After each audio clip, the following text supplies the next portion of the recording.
அஸ்ஸலாமு அலைக்கும். Welcome to Nisa queen channel. வணக்கம் மக்களே, உறவுகளே, எல்லாம் எப்படி இருக்கீங்க? நல்லா இருக்கீங்களா? நம்ம இப்போ முடக்கத்தான் ரசம் செய்ய போகிறோம் பாருங்கள். நம்ம மாடி தோட்டத்தில் முடக்கத்தான் இலை பிச்சுட்டு வந்தேன். நல்லா 1 கப் முடக்கத்தான் இலை பிச்சுட்டு வந்து அரைச்சி ரெடி பண்ணி வச்சுக்கிட்டேன். இப்போ வந்து அடுப்பத்தை வச்சு ஒரு 7-8 மிளகா போட்டு லோ ஃப்ளேமில் வச்சுக்கிட்டு வறுத்துக்குவோம். அதாவது சிம்மில் வச்சு வறுத்துக்குவோம். மசாலாவெல்லாம் ரசத்துக்கு வறுத்து போட்டால், அதான் அரைச்ச ரசத்துக்கு வறுத்து போட்டால் ரொம்ப மணமாக சூப்பராக இருக்குங்க. இப்போ வந்து ஜீரகம் 1.5 ஸ்பூன் போட்டுக்கலாம். கொஞ்சமாக வைக்கணுண்டா 1 ஸ்பூன் போட்டுக்கோங்க. கொஞ்சம் நிறையா வைக்கிறதுனா 1.5 ஸ்பூன் போட்டுக்கோங்க. நான் எல்லாத்தையும் மசாலா எடுத்து வச்சுருந்தேன், அதை வீடியோவில் காட்ட மறந்துட்டேன். மிளகு 1.5 ஸ்பூன் போட்டுக்கலாம்.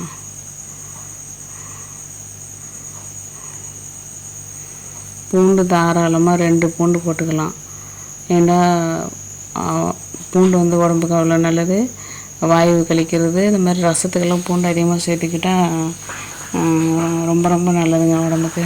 இப்போ வந்து நம்ம பூண்டு சேர்த்துருக்கோம் பாருங்கள். பூண்டு, மஞ்சத்தூள், மஞ்சள் பொடி, மிளகு, ஜீரகம், அவ்வளோதாங்க. இப்போ அதில் கொஞ்சம் தண்ணி ஊற்றி நம்ம நல்லா அரைச்சிக்குவோம். 3/4 பதத்துக்கு அரைச்சிக்குவோம். ரொம்ப நையாக அரைக்க வேணாம், 3/4 பதத்துக்கு அரைச்சிருந்தால் போதும். பாருங்கள், நம்ம சாதாரணமாக அரைச்ச ரசம் வைக்கிற மாதிரி தான். ஆனால் இதில் ஸ்பெஷல் என்னென்னா முடக்கத்தான் கீரை சேர்க்குறோம். தக்காளி 2, அதையும் நம்ம அரைச்சி வச்சுக்குவோம். அரைச்சி வச்சு எல்லாத்தையும் ரெடி பண்ணி வச்சுக்கிட்டோம். இது வந்து அரைச்ச மசாலா. இது வந்து முடக்கத்தான் கீரை, முடக்கத்தான். இது புளி, எல்லாம் ரெடியாக இருக்குது. இப்போ அடுப்பு பற்ற வச்சு மண் சட்டி வச்சுருக்கோம். அதில் நமக்கு வந்து ஒரு 3 ஸ்பூன் எண்ணெய் ஊற்றிக்குவோம். உங்களுக்கு கேமரா கிட்ட காட்டுறதுனால கொஞ்சம் இப்போ அதிகமாக எண்ணெய் தெரியுது, கம்மியாக தான் போட்டிருக்கேன். எண்ணெய் சூடுங்கன்னு கடுகு போட்டுக்குவோம். கடுகு நல்லா வந்து வெடித்து வரட்டும். கடுகு வெடித்தா தாங்க மணமாக நல்லாயிருக்கும். கடுகு வெடிக்காமல் இருந்துச்சுன்னா ஒரு மாதிரி கசக்கும். அதோட கொஞ்சம் வெந்தயம், மணத்துக்கு, குளிர்ச்சிக்கு. வெந்தயத்தில் சூப்பர் பவர் இருக்குது. அதோட நம்ம கருவேப்பிலை போட்டுக்கிறோம்.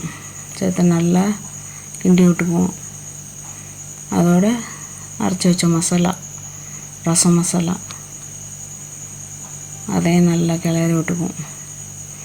எப்படி சூப்பராக இருக்குது பாருங்கள், பார்க்கும் போதிலே கலர்ஃபுல்லாக அழகாக இருக்குது. நல்லா கிளறிக்கங்க. மசாலா வாசம் போகிறது வரைக்கும் நல்லா கிளறிக்கிட்டு, அப்புறமா வந்து அதில் வந்து இந்த முடக்கத்தான் அரைச்சி வச்சுருக்கோம்ல, நல்லா நைஸாக மிக்சியில் அரைச்சி வச்சுக்கோங்க. அதை அப்படியே போட்டு அதையும் சேர்த்து கிளறி விட்டுக்குங்க. அதே இதை ஒன்றா சேர்ந்தால் அப்படி மணக்கம் இப்படி மணக்கம்லாம் நினைக்க வேணாம். உண்மையிலேயே ஒரு சூப்பராக இருக்கும். ரெண்டும் ஒன்றா சேர்ந்து நல்லாயிருக்கும். பாருங்கள் எந்த கலரில் நல்லா இருக்குன்னு பாருங்கள்.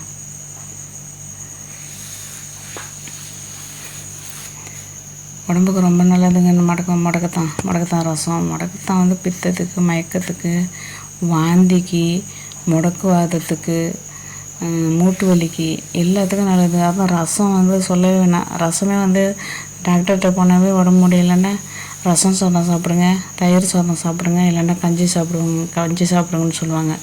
இப்போ நம்ம ஆரோக்கியமாக நம்ம முடக்கத்தான் ரசம் சாப்பிட்றது வந்து ரொம்ப ரொம்ப ஆரோக்கியம் இல்லையா?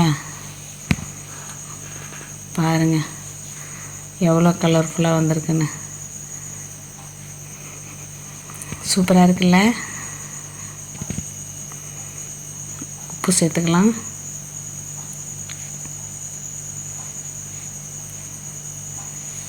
இப்போ நம்ம புளி சேர்த்துட்டோம். இப்போ தக்காளி சேர்க்க போகிறோம்.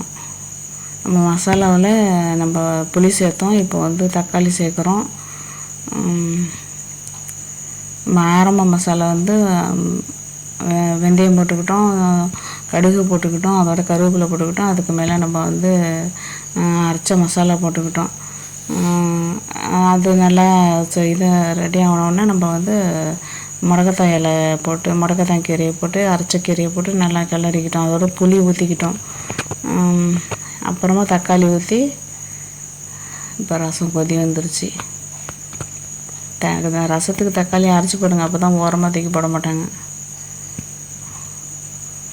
சூப்பரான முடக்கத்தான் ரசம் ரெடி. பார்க்க முதல்ல வாய் ஊறுதில்ல. இந்த வீடியோலாம் உங்களுக்கு எல்லோரும் போடுறாங்க, நம்மளும் போடுறோங்கிறதுக்காக நம்ம போடல.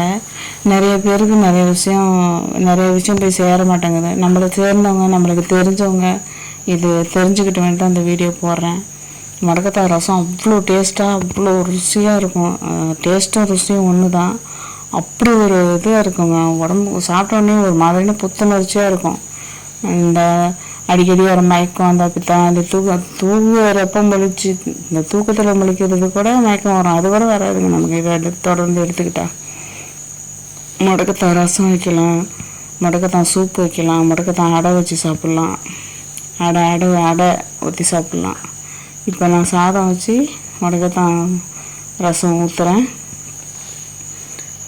நான் இந்த வீடியோவில் நிறையா பேசியிருக்கேன், தப்பாக நினச்சிக்காதீங்க.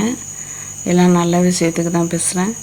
நம்ம பிள்ளைங்களுக்கு இந்த மாதிரி அடிக்கடி செஞ்சு கொடுங்க. பிள்ளைங்களுக்கு நம்ம எவ்வளோ கீரை வகையை கொடுக்குறோமோ அந்த அளவுக்கு பலமாக இருப்பாங்க. கண் நல்லா சூப்பராக தெரியும், கண் குளிர்ச்சியாக இருக்கும். செல்லும் பார்க்குறாங்களா, அதுக்கு இதெல்லாம் நல்ல மருந்து. இந்த வீடியோ பிடிக்கும்னு நினைக்கிறேன். எனக்கு தொடர்ந்து ஆதரவு கொடுங்க. நன்றி, வணக்கம். இந்த வீடியோவுக்கு சப்ஸ்கிரைப் பண்ணுங்கள், கமெண்ட் பண்ணுங்கள், லைக் பண்ணுங்கள், தொடர்ந்து ஆதரவு கொடுங்க. நான் சைடிஸ்ட் பக்கத்தில் இருந்தும் அந்த ரசத்தை மட்டும் போட்டு சாப்பிட்றேன் பாருங்கள், வேறு லெவலில் இருந்துச்சுங்க. நீங்கள் இந்த மாதிரி ரெடி பண்ணி சாப்பிடுங்க. நீங்கள் சாப்பிட்டு இந்த மாதிரி ரெடி பண்ணி சாப்பிட்டுட்டு எனக்கு கமெண்ட் பண்ணுங்கள். இந்த வீடியோ பிடிக்கும்னு நம்புகிறேன். நன்றி, வணக்கம். தொடர்ந்து ஆதரவு கொடுங்க. முடக்கத்தான் ரசம். நன்றி, வணக்கம்.